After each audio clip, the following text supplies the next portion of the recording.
Okay. Oh my god. Hang on right there, Jen. He did like the first one. Yeah. Hang on. I'm afraid of Jen. Let me just say this. Once again, tomorrow, before we do the 5 o'clock phone call and give away exotic ball tickets, let's make take sure this. we want these type of people coming to the exotic ball. Because if things aren't perfect for Jen, she's gonna beat us with the old lady's cane because she kept it as a trophy. You know she did. Placard that hangs from the roof. Marissa. Yeah. Oh, here's another confronter. Who'd you confront?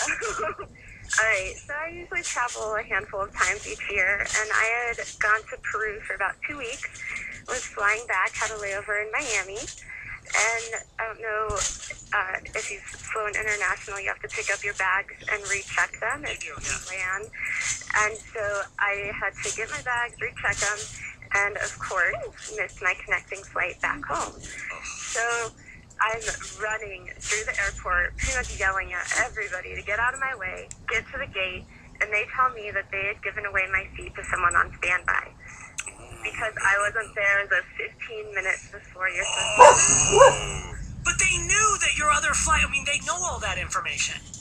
Yeah, well, you think they, care, but I guess not. So I threw a fit and was just screaming at the people at the gate, and they shut the door in front of me and wouldn't let me get on the plane. They finally told me that if I didn't stop and calm down, they were going to call the cops on me. Wow, it's like federales, man. You're going like big police when you do that. So that's good enough. I shut my mouth and went over to the counter to get a ticket on the next flight, and they told me again that I had to go standby on the next flight. Oh, God, there's a problem. You're the squeaky wheel. Oh, no. Did you lose it again? I threw a fit again, and luckily they gave me a seat on the next flight. You'd think I'd learned my lesson, though, and a few months later, on another flight, same airline, missed my connection again, and same thing happened. They told me we had to go standby on the next flight, and as compensation, they gave us some drink tickets. Oh, cool. I was too upset to care about those 2 free drinks, so I ripped them up and threw them at her feet. Wow. Okay, all right. Marissa, our exotic ball. It's on November 17th at some other bar on Castle. Paula. Yikes. Okay, so I'm totally not. Oh, I normally do not right. like this, right? Exactly. Yeah. So I'm all about common courtesy. I can admit that kind of gets to me when people don't say thank you, go out of your way, hold the door open, that type of deal. But I pull up to the gas station, it's one of those gas stations, having cheap gas, cars everywhere. So I back into a parking place, clearly waiting for this lady to pull out so I can give her room to back up. She backs all the way out. Probably 18, 19-year-old kid flips around from the other gas tank because his gas tank's on the other side. So flips around right in front of me. I mean, literally almost hit me to get to it. Gets out of the car and I'm steaming.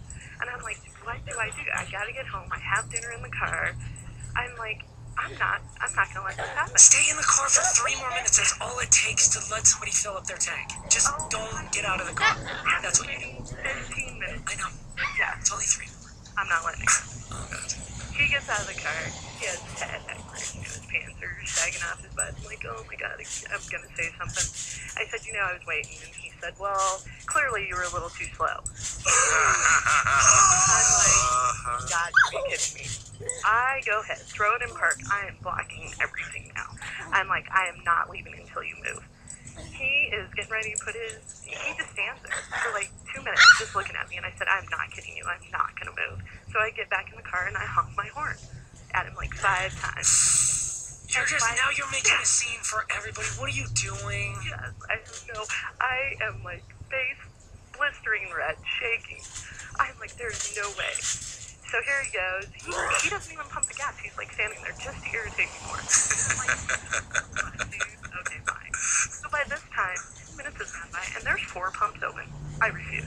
I'm like, Atta girl. No, not Stick atta it to girl. your guns. You remember the whole argument was, I got dinner in the car. We're about to have a gas fight, though. Kids at home waiting for their Happy Meals, just like... totally holy, I have my 5-year-old, my husband calling. I won't even answer the phone. He's calling back to back because now it's been 20 minutes. He's like, what is she doing?